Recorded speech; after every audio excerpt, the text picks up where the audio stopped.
쉽게 접할 수 있는 다양한 수행과 또 명상법들 전해드리고 또 우리 청취자분들의 궁금증도 함께 풀어드리는 시간이죠. 지금은 수행시대 시간입니다. 매주 이 시간에는 여러분께 또 책 선물도 함께 드리고 있습니다. 수행에 대한 궁금증 또 그리고 수행담도 좋습니다. 자세한 답변 설명과 함께 추첨을 통해서 묘원법사님의 책 윗바사나 수행 문답집이죠. 와서 보라 책 선물도 보내드리겠습니다. 단문 50원, 장문 100원의 정보 이용료 부과되는 샵 2842 우물정자 누르시고 2842번으로 휴대폰 문자메시지 많은 참여 기대해 보겠습니다.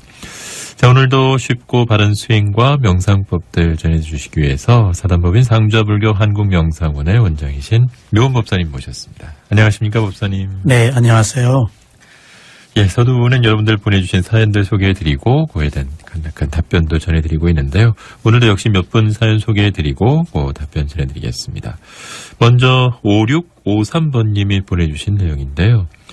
묘원법사님, 방송을 들으면서 궁금했던 것이 많이 해소되고 있습니다. 감사드립니다. 지난번에 성불에 대해서 말씀을 하셨는데 그런데 성불과 부처님의 성품이라고 하는 말은 같은 말인지 아니면 다른 뜻인지 궁금합니다. 라고 해주셨네요. 네, 성불과 부처님의 성품은 다른 말이에요. 우리가 말하는 부처를 빨리어로 붓다라고 하거든요. 네. 붓다는 깨달은 자라는 뜻이에요. 무엇을 깨달았는가 하면은 고진멸도 사성제를 깨달아서 윤회가 끝난 것을 의미합니다. 성불이란 모든 번뇌로부터 자유로워진 해탈의 경지인 붓다의 도가를 성취하는 것을 말해요.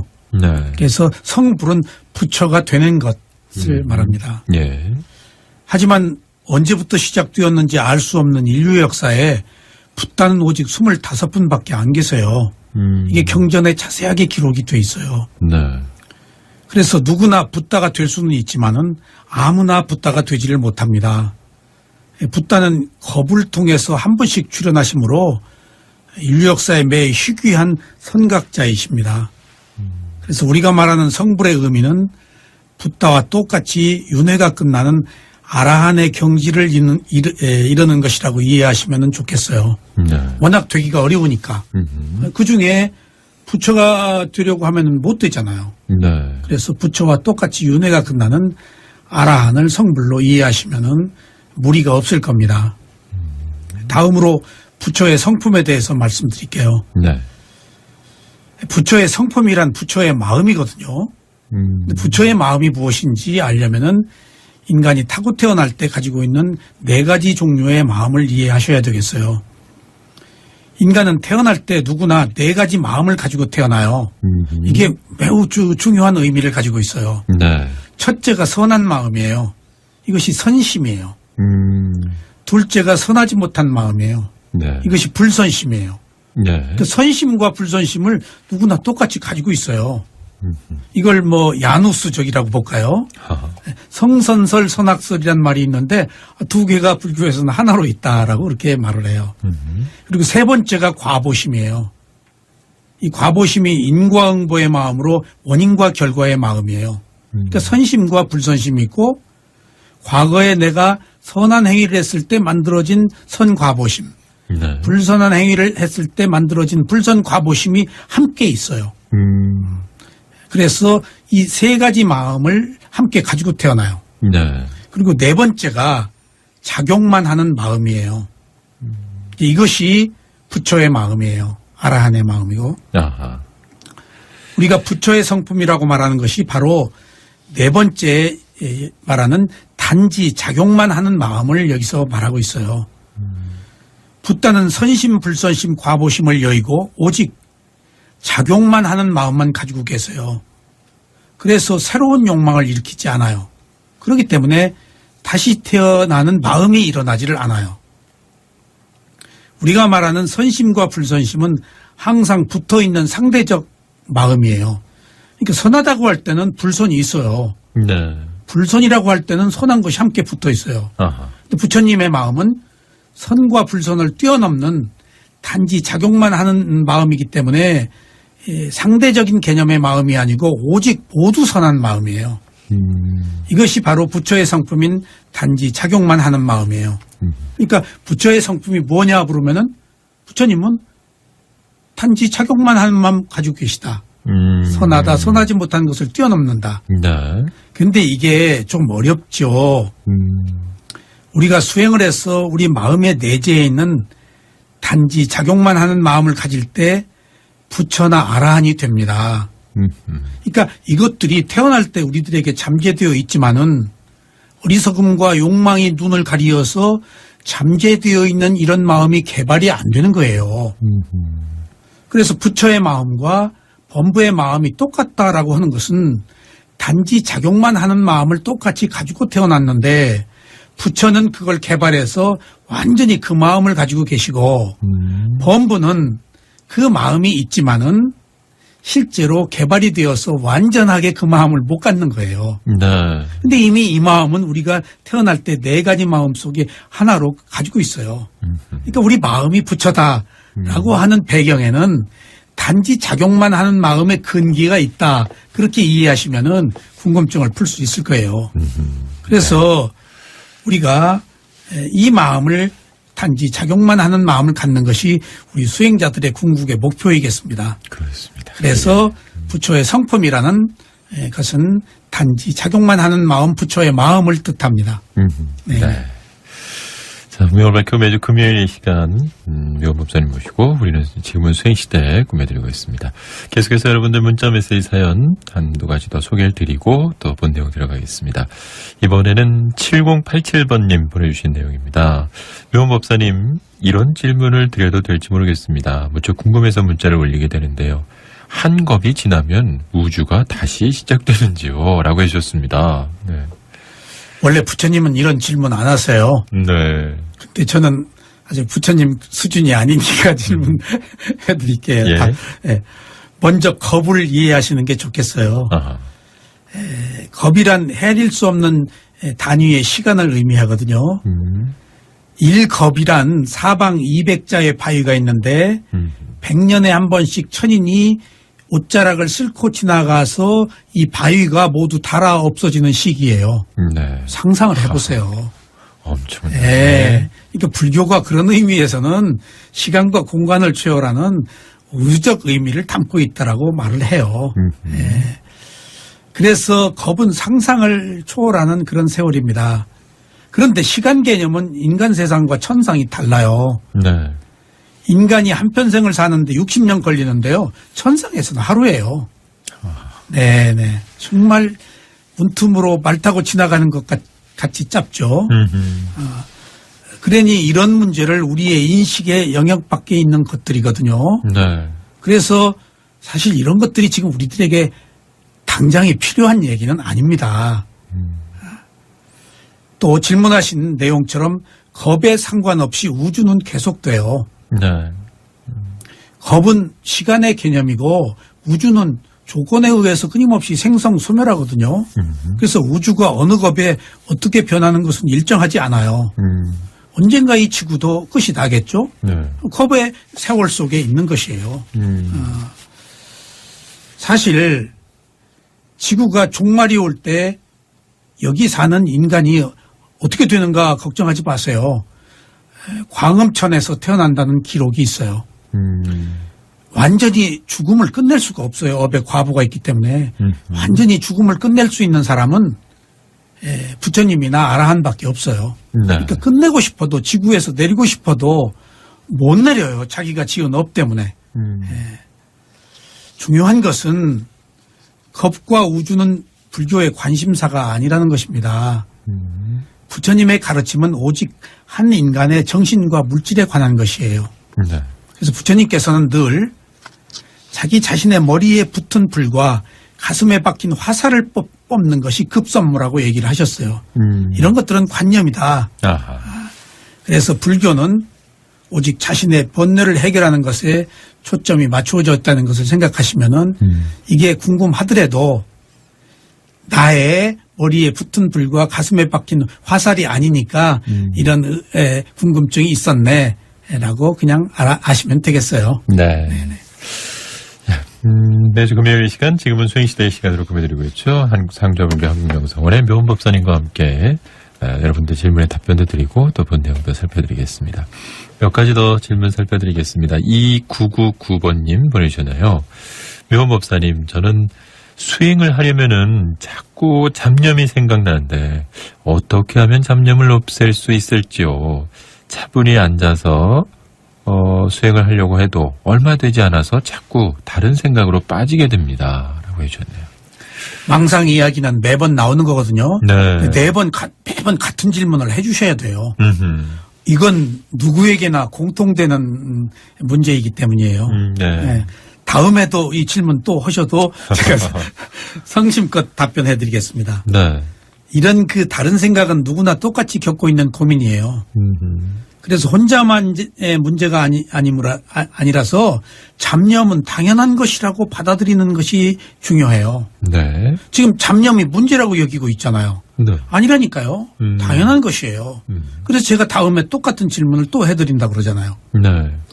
마음은 상상할 수 없을 정도로 빠르게 일어나고 사라져요. 그래서 항상 자기 의지와 상관없이 이런저런 생각을 하도록 돼 있어요. 아까 말씀드렸잖아요. 과보심. 네. 내 마음이 가만히 있어도 과거에 먹었던 마음들이 계속 떠올라요. 치고 들어와요. 저녁에 꿈을 꿀 때에도 낮에 어떤 생각을 한 것이 잔상이 남아서 꿈으로 나타나잖아요. 아하. 그게 그 과보심들이에요. 그러니까 이런 저런 생각들이 끊임없이 나타나는 것은 마음이 가지고 있는 구조적 문제들이에요. 과보심이 나오기 때문에, 습성이 나오기 때문에.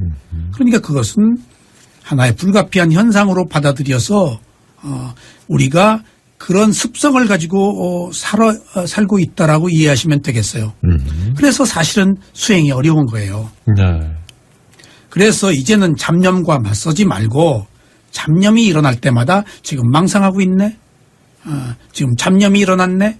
라고 그 사실을 대상으로 알아차리는 것이 좋습니다. 네. 한 번으로 그쳐서는 안 돼요. 10번이고 20번이고 100번이고. 그때마다 알아차리는 힘이 생기잖아요. 네. 그러면은 힘이 생기면은 수행을 해서 집중력이 개발되거든요. 그러면은 이런 집중력의 개발에 의해서 어느 순간부터 잡념이 떠오르지 않는 지혜의 단계가 와요. 그때까지는 계속 오도록 돼 있어요.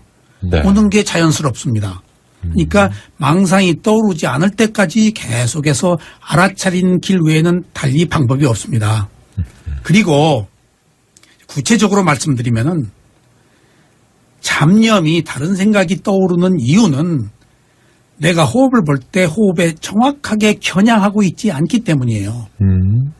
그러니까 일어남 꺼짐에 호흡을 볼 때 온전하게 마음을 모아서 일어남 꺼짐에 깊게 마음을 보내서 밀착되지 않기 때문에 네. 틈새가 있게 보기 때문에 알아차림이 허술하기 때문에 그 사이에 과보심이 치고 들어와서 잡념이 생겨요. 조금 전에 정보들이. 예, 예. 그래서 호흡을 볼 때 호흡이라는 대상과 그것을 아는 마음을 완전하게 밀착시키면은 틈새가 생기지 않아서 잡념이 적게 들어옵니다. 이것이 잡념이 들어오지 않게 하는 최상의 방법입니다. 네. 그리고 잡념이 들어왔을 때 당연한 것이니까 잡념하고 있었네? 라고 잡념과 싸우지 않는 것이 잡념과 화합하는 그런 좋은 방법입니다. 네. 화합할 때 잡념이 양보합니다. 맞서려고 없으려고 그러면 이게 힘을 더 키워요. 네. 네네. 잡념, 졸음, 다 비슷한. 네, 그런 그렇습니다. 것 같습니다. 예. 자, 계속해서 여러분들 사연 하나 더 살펴드리겠습니다. 9633번님, 제 아들은 기독교 재단의 중학교를 다니고 있는데요. 불교 집안에서 태어나서 불교적인 정서를 가지고 있는 아들에게 참 괴로운 일인 것 같습니다. 전학하는 것도 생각하고 있지만은 쉽지도 않고요. 또 아이들에게 어떤 지혜로운 말을 해줘야 될지 정말 답답합니다. 라고 계셨네요. 네, 이 말씀 드리기에 앞서 네. 사실은 이 학생이 불교 신도로서 불교를 얼마나 이해하고 있고 또 기독교 학교에 다니면서 과연 갈등을 가지고 있느냐 하는 문제는 제가 잘 모르겠어요. 이게 어머니 생각 아니에요. 혹시 또 그럴 가능성도 있고 그렇지 않을 수도 있습니다. 네. 불교 집안에서 태어났다고 해서 기독교 재단의 학교에 다닐 수밖에 없다면은 주어진 현실을 받아들이는 것이 좋습니다. 선택권이 없잖아요. 네. 근데 이런 문제는 불가피한 거예요. 종교는 순기능을 하기도 하고 때로는 역기능을 하기도 하거든요. 네. 그래서 자신의 종교만 주장하면 역기능을 해서 바람직하지 않아요. 인류 역사가 가장 비극적인 것은 평화로워야 될 종교가 오히려 전쟁을 일으킨다는 것입니다. 네. 그리고 이런 종교로 인해서 가정의 평화가 파괴되기도 하잖아요. 그렇죠. 종교로 인해서 가출도 하고 네. 제사도 안 지내고 시부모의 갈등도 있고 이런 문제가 사실은 심각한 사회 현상입니다. 네. 그렇지 않아야 될 종교로 인해서 그렇다면은 종교가 가지고 있는 사명을 제대로 못하고 있는 것 아니겠어요? 그래서 자기가 가지고 있는 종교를 주장하지 않을 때 이런 역기능이 생기지 않아요. 네. 그리고 이렇게 자기 종교를 주장하지 않을 때 자기 자신의 종교가 더 위대한 종교가 됩니다. 네. 어떤 기독교 학자는 부처님 공부를 한 뒤에 제 일성이 이런 이야기가 있어요. 나는 부처님의 가르침을 배운 뒤에 더 내가 사랑하는 하느님을 더 사랑하게 되었다. 하하. 이건 대단한 이야기입니다. 부처님은 누구를 배척하고 그것을 버리라고 하지 않고 다 선택하고 가되 우리가 괴로움을 어떻게 해결하는가 하는 것에 초점이 맞추어져 있거든요. 네. 그렇기 때문에 부처의 가르침은 자기 특정한 종교를 주장하고 아닌 것을 배척하라고 하지를 않아요. 그래서 불교만 전쟁이 없는 이유가 거기 있습니다.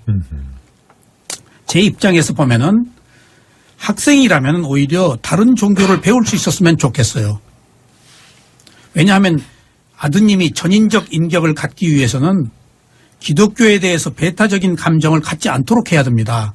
너 불교도인데 기독교 그거 믿어서 돼? 라고 하면은 아이들을 편협하게 하는 거예요. 기독교의 학문이나 기독교의 문화나 사상은 나름대로 또 역사의 한 자리를 매기고 있단 말이에요. 네. 내가 내 종교만 주장하면 다른 종교를 부정하게 돼서 독단적 교리에 빠질 위험이 있어요. 매우 이건 바람직하지 않습니다. 우리는 다른 종교를 가진 사람이 만든 옷을 입고 네. 또 다른 종교를 가진 사람이 재배한 농작물로 식사를 하고 또 다른 종교를 가진 사람이 운전하는 차를 타고 다니고 네. 또 다른 종교를 가진 선생님으로부터 또 배워야 하잖아요. 그렇죠. 이럴진데 내 종교만 주장해서는 어떻게 살아요? 네. 네. 그래서 이런 문제를 그냥 조금 넓은 시각으로 이해하셔야 되겠어요. 그리고 특히 학생은 부처님의 가르침도 배우고 네. 예수님의 가르침도 배워야 돼요. 얼마나 좋아요. 공자의 가르침, 노자의 가르침, 소크라테스의 가르침, 철학자의 가르침 다 배워야 되겠죠. 네. 그것이 이 학생이 건전한 사고방식과 바른 인식을 갖는 데 도움이 될 겁니다. 서로 다른 것은 아름답습니다. 이 세상은 서로 다른 것이 각기의 향기를 내면서 조화를 이룰 때 가장 아름답고 평화를 얻을 수 있을 것입니다. 네네. 네. 자, 이런 종교 관련해서 이렇게 또 궁금하신 점들 많으신데 지금 말씀하신 것처럼 서로를 인정할 수 있을 때 그런 것들이 무엇보다 필요하지 않나라는 생각을 다시 한번 해보게 되네요. 자, 매주 금요일 무명월교 2부 시간에는 지금은 수행시대 시간으로 꾸며드리고 있습니다. 상주불교 한국명상원의 원장이신 묘원법사님 모시고 수행에 대한 궁금증 질문들도 풀어드리고 또 내용도 살펴드리고 있는데 오늘 시간이 벌써 많이 돼서 질문 하나만 더 살펴드리다가 보게 될 것 같습니다. 6101번님 보내주신 내용인데요. 묘원법사님, 법사님께서 말씀하신 열반 개념은 어느 정도 조금 이해를 하겠는데 반열반 개념은 좀 어렵습니다. 어떤 뜻인지 한 번 더 설명 부탁드립니다. 라고 해주셨네요. 네네. 열반이나 반열반이나 큰 의미에서는 같은데요. 네. 조금 자세하게 말씀을 드릴게요. 열반이라는 것은 탐욕, 성냄, 어리석음의 번뇌가 불타서 소멸한 상태를 말하거든요. 예. 근데 이 소멸한 상태가 의식이 끊어진 상태예요. 네. 잠깐 의식이 끊어져요. 아. 그래서 열반에 이르기내도 들어갈 수 없다는 말이 그런 뜻이에요. 부처님도 열반에 드셨을 때는 자기 자신이 의식하는 상태가 끊어져요. 이게 특수한 정신적 상황이에요. 네. 근데 이 열반에 이르기 위해서는 무상고부화의 지혜가 나서 완전히 집착이 끊어질 때 그 결과로 이런 특별한 정신적 상태에 이르러요. 네. 이때 바로 탐욕성내 머리서금의 번뇌가 불타야 열반에 들어가요. 아직 작은 실오라기만 한 탐욕이나 괴로움, 그 다음에 나라는 자아가 있으면 못 들어가요. 완전히 청정해진 상태. 예, 그래서 이런 열반이 죽을 때 경험하는 열반이 있고 살아서 매번 경험하는 열반이 있어요. 네. 그러니까 지금 우리가 말하는 죽을 때 경험하는 열반과 살아서 경험하는 열반을 두 가지로 나누면은 첫째, 살아있을 때 경험하는 열반을 유여의 열반이라고 해서 몸을 가지고 체험하는 열반. 네. 이것은 수다원이나 사다함이나 아나함, 아라한이 되면은 열반에 들어갔다 나오고 들어갔다 나와요. 아하. 몸을 가지고 예. 계속 의식이 끊어지는 상태를 체험해요. 그러니까 수다원의 상태에도 1시간에